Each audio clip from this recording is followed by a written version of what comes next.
बिस्मिल्लाहिर्रहमानिर्रहीम students, week 16 lecture 32 ये हमारा लास्ट लेक्चर है और इसके बारे में है कि विंडो सर्विसेज के बारे में। आज का ऑब्जेक्टिव विंडो सर्विस है। विंडो सर्विस को आप कैसे बनाते हैं, विंडो सर्विसेज को कैसे इंस्टॉल करते हैं। देखिए, स्टार्टिंग में हमने सी शार्प पे आपने कंसोल एप्लीकेशन देखी, फिर आपने विंडो फॉर्म्स एप्लीकेशन।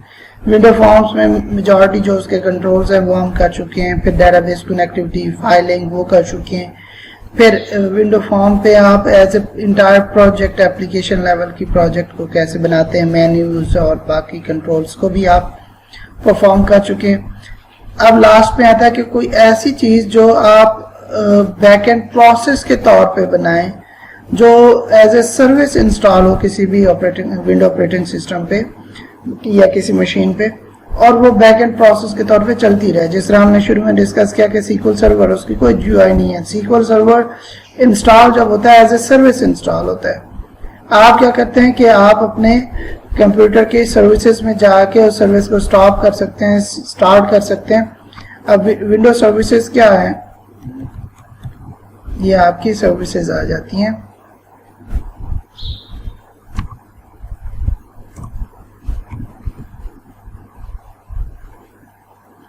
ठीक है, ये आपकी विंडो सर्विसेज हैं। ये आपकी मशीन पे जितनी भी इंस्टॉल्स हैं ये सर्विसेज हैं। ये सॉफ्टवेयर्स की सर्विसेज जो बैक एंड पे चल रही हैं, और इनमें से हर सर्विस जो है ना कुछ ऑपरेटिंग सिस्टम इंस्टॉल करता है। जो सॉफ्टवेयर आप इंस्टॉल करते हो, कुछ उन सॉफ्टवेयर की सर्विसेज होती हैं। फॉर एग्जांपल, कोई भी आप ऐसा काम करना है कि फॉर एग्जांपल किसी फोल्डर से फाइलें उठा के आपने डेटाबेस में डालनी है, तो आप अपनी एक सर्विस बना लें जो एक टाइम इंटरवल पे चलती रहे और वहां से फाइल्स जब भी आए उस फोल्डर में उसको रीड करे और उसको ट्रांसफॉर्म करके डेटाबेस में इंसर्ट कर दे। इस तरह की सर्विस हो सकती है। कोई ऐसी सर्विसेज है जिस तरह आपकी फॉर एग्जांपल सिक्योरिटी की सारी सर्विसेज होती हैं कि जी USB है तो USB प्लग ना हो, तो आप सर्विसेज बना देते हैं। आप एंटीवायरस एज ए सर्विस चल रहा होता है, for example firewall as a services चल रही है। ये सारी चीजें यहाँ पे एज ए सर्विसेज है। ये आपकी सारी सर्विसेज की लिस्ट है।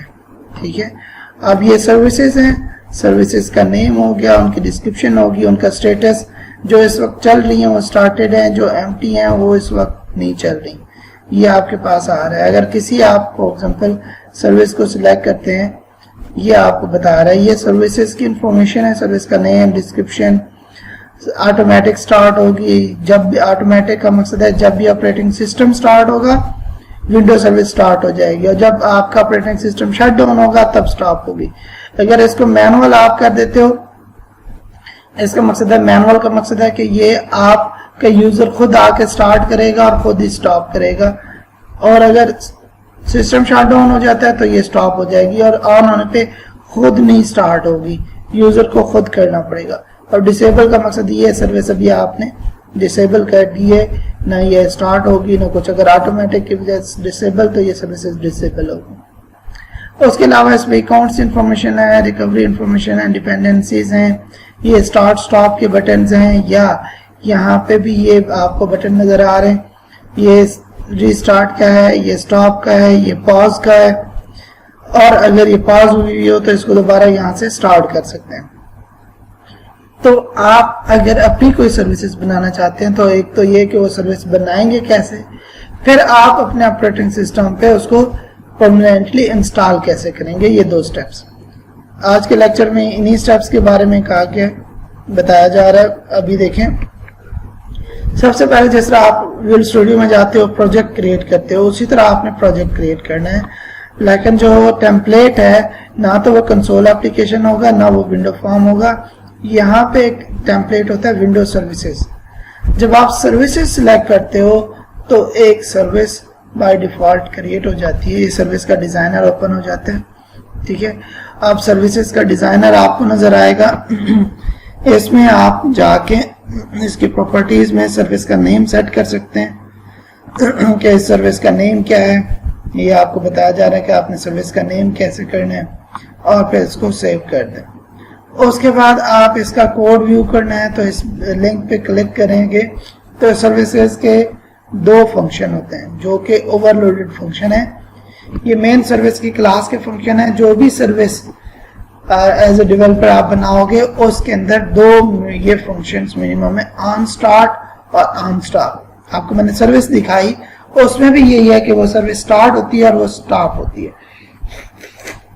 कोई काम जो आपने सर्विस के स्टार्ट होने पे करना है और कोई काम जो आपने सर्विस को स्टॉप करने पे करना है, तो ये दो फंक्शंस हैं, दोनों फंक्शंस ओवरलोडेड हैं, ओवररिडन है, आपको इनको दोबारा लिखना होता है, इसकी इम्प्लीमेंटेशन करनी होती है। अब नेक्स्ट इस पे चलते हैं, सर्विस कैसे इंस्टॉल करनी है। यहाँ पे जिस तरह आपको शुरू में मैंने दिखाया कि विजुअल स्टूडियो के प्रोजेक्ट की एग्जी कहाँ बनती है, डीबग और रिलीज के फोल्डर का बताया, इस तरह आप अपने प्रोजेक्ट में इंस्टॉलर बना के, पैकेजेस बना के इसका सेटअप बनाते हैं जो कि इंस्टॉल होता है। इसी तरह यहाँ पे विंडोज सर्विस का भी इंस्टॉलर की एग्जांपल है कि आप क्या करते हो कि अपने प्रोजेक्ट में जाके राइट क्लिक करके इस डिजाइनर टैब पे राइट क्लिक करें और ऐड इंस्टॉलर, तो ये आपका एक इंस्टॉलर का प्रोजेक्ट ऐड हो जाता है। अब उस इंस्टॉलर के अंदर आप सर्विसेज का नेम देते हैं और फिर आप उसका इंस्टॉलर का अकाउंट सेट करते हैं कि ये अकाउंट कौन सा होगा, लोकल अकाउंट से ये सर्विस रन होगी, किस अकाउंट से, ठीक है। लोकल अकाउंट होता है, डोमेन नेटवर्क अकाउंट होता है, इस तरह के अकाउंट्स होते हैं जिसकी ऑथेंटिकेशन पे ये सर्विस रन हो रही होती है, ठीक है। फिर आप यहाँ पे आए और अपने उस फोल्डर में जाएं, ये मैंने पहले भी आपको दिखा चुका हूँ कि जहाँ पे आपका प्रोजेक्ट होता है ये उसका फोल्डर ओपन कर देता है कि प्रोजेक्ट इस वक्त कहाँ पे है, उसकी वहां से आपको एग्जी मिल जाती है कि बिन के अंदर बिन और एग्जी वहां पे होती है। यहाँ पे डीबग का फोल्डर भी है और आपका बिन के इनसाइड डीबग का फोल्डर होता है, रिलीज का। अगर आप डिप्लॉय करना चाह रहे हैं तो रिलीज का फोल्डर होगा, और अगर जिस तरह कोड कर रहे हैं डीबग के अंदर तो बिन के अंदर डीबग का फोल्डर होगा, ठीक है। और फिर आप इसको क्या करते हैं, इसकी कमांड प्रॉम्प्ट में ओपन करते हैं एज ए एडमिनिस्ट्रेटर। अपने जो कमांड प्रॉम्प्ट है, लाइक यहाँ पे मैं cmd करता हूँ, ये cmd.exe ये कमांड प्रॉम्प्ट है, इसको रन एज एडमिनिस्ट्रेटर के थ्रू आप ओपन करोगे इस तरह, ठीक है। कि अब जब आप इसको रन एज एडमिनिस्ट्रेटर करें तो एडमिनिस्ट्रेटर के पास प्रिविलेजेस होती हैं सर्विसेज इंस्टॉल करने की और बाकी चीज़ों की। तो ये आपका यहाँ से इंस्टॉलेशन प्रोसेस शुरू होता है कि सबसे पहले कमांड प्रॉम्प्ट को ओपन करें, ठीक है। फिर आप कमांड प्रॉम्प्ट को एज ए एडमिनिस्ट्रेटर अकाउंट से ओपन करने के बाद ये आपको बताया जा रहा है, ठीक है। और उसके बाद आप क्या करते हो कि आप एक कमांड लिखते हो जो कि आपके विंडोज सर्विसेज के बिन फोल्डर तक आपको ले जाती है। आप पाथ कौन सा चूज करते हो, जो डीबग का फोल्डर है जिसमें एग्जी पड़ी हुई है वहां तक, ठीक है। नेक्स्ट आप क्या करते हो कि ये आप वहां पे जाके ये आपने इंस्टॉलर यूटिलिटी की एग्जी को कॉल करते हैं। ये आपकी एप्लीकेशन है जो कि यूटिलिटीज को इंस्टॉल करती है, जो भी आपका फ्रेमवर्क है .NET फ्रेमवर्क के अंदर ये पड़ी होगी, और उसके आगे अपनी जो एग्जी है ना वो पास कर देते हैं। अब इस एग्जी को ये इंस्टॉलर की यूटिलिटी इंस्टॉल कर देती है। जब ये इंस्टॉल हो जाएगा, ये इसके इंस्टॉलेशन का process, now your window service is installed, आपकी विंडो की सर्विस इंस्टॉल हो चुकी होगी, ठीक है। जब ये सर्विस इंस्टॉल हो जाएगी उसके बाद आप जाके सर्विसेज जो भी मैंने विंडो दिखाई थी उसमें जाके देखें तो आपकी सर्विस यहाँ पे नजर आ रही होगी। मैनुअल, इसको चाहे आप ऑटोमेटिक कर दें, जो भी सर्विस है। अब ये सर्विस जब आप स्टार्ट करोगे, स्टॉप करोगे, ये as a back end process है, ये चलता रहेगा। इसकी कोई फ्रंट एंड GUI और बनाने की जरूरत नहीं होती, इसको खुद से विजुअल स्टूडियो से रन करने की जरूरत नहीं होती। ये आप इसकी मैनुअल या ऑटोमेटिक सेटिंग करेंगे उसके मुताबिक ये प्रोग्राम आपके मशीन पे चलता रहेगा, ठीक है। अगर ये ऑटोमेटिक है तो इट्स मीन जब ऑपरेटिंग सिस्टम चलेगा, ऑन होगा तो ये ऑन हो जाएगा, और जब ऑपरेटिंग सिस्टम शट डाउन होगा तो ये शट डाउन हो जाएगा, ये नहीं चलेगा, ठीक है, अगर ये ऑटोमेटिक है। अब इसमें हमारा एक कोड प्रोग्राम की एग्जांपल हम दिखाते हैं कि फॉर एग्जांपल हम बनाते हैं कि कोई भी प्रोसेस अगर फॉर एग्जांपल एक चीज, एक प्रोसेस है पेंट का सॉफ्टवेयर या कोई भी नोटपैड का सॉफ्टवेयर, या आप अपने टास्क मैनेजर में जाएं और टास्क मैनेजर से कोई भी आप देखना चाहते हो, फॉर एग्जांपल ये आपका टास्क मैनेजर है, राइट क्लिक करके आप टास्क में ओपन कर सकते हैं। राइट क्लिक करें, अपने नीचे टास्क बार में इस तरह पॉपअप आएगा, यहाँ पे स्टार्ट टास्क मैनेजर, तो ये आपका टास्क मैनेजर है।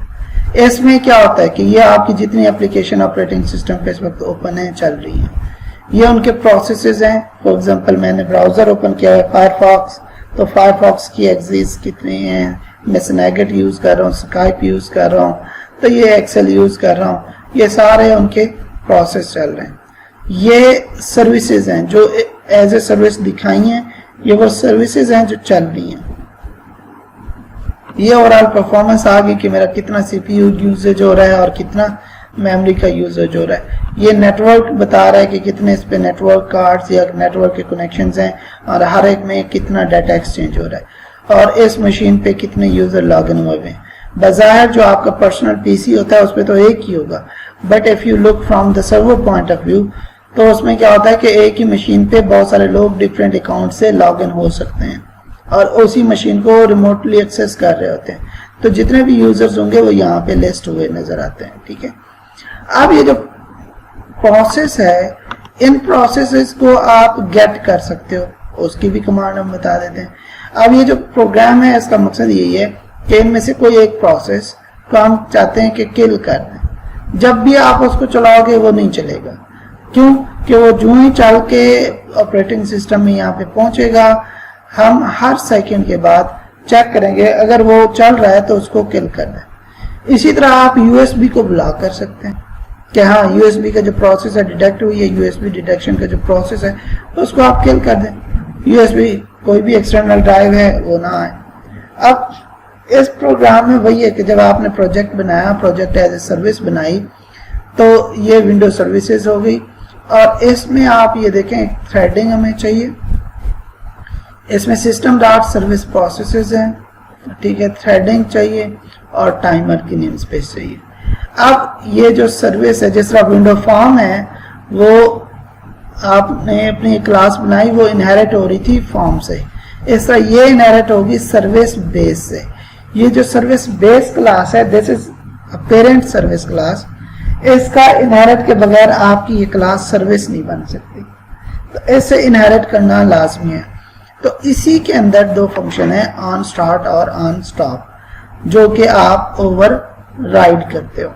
अब आपकी ये क्लास है, आपकी क्लास का name inherited from service base, तो ये इसका आपकी क्लास का कंस्ट्रक्टर है, उसमें आप जो इनिशियलाइज कंपोनेंट है कोई कंस्ट्रक्टर के तौर पे कि जब सर्विस स्टार्ट में स्टार्ट हो तो ये चीजें सेट कर ले, ठीक है, वो देख लेते हैं। फिर ये ऑन स्टार्ट और नीचे ऑन स्टॉप का फंक्शन है और ये ओवरराइडेड है, ठीक है, ये पेरेंट का फंक्शन है जो कि यहाँ पे हम दोबारा लिख रहे हैं, इंप्लीमेंट कर रहे हैं।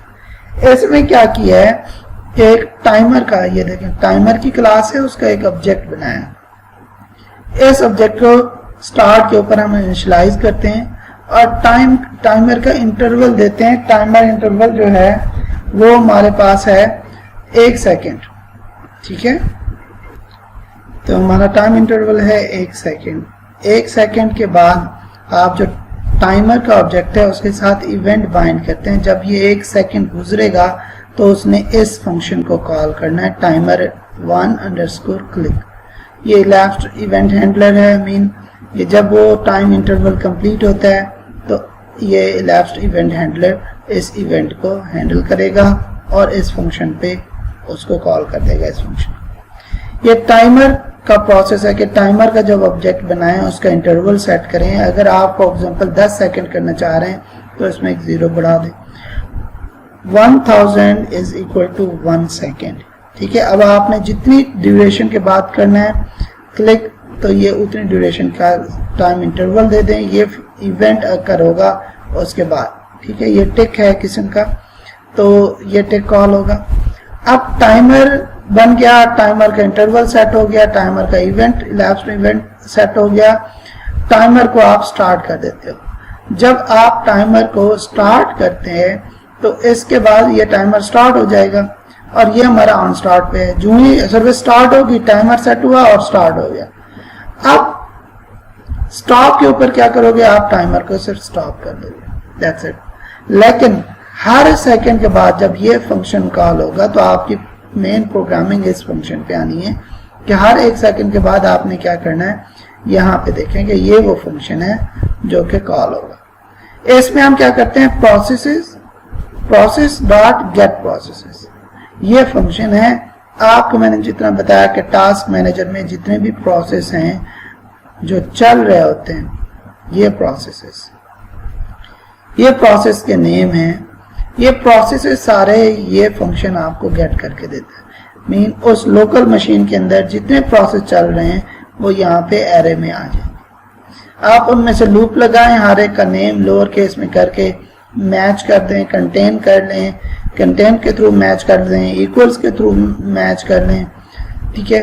अगर वो प्रोसेस आपको मिल जाता है तो जिस इंडेक्स पे वो प्रोसेस है उस प्रोसेस को किल कर दें।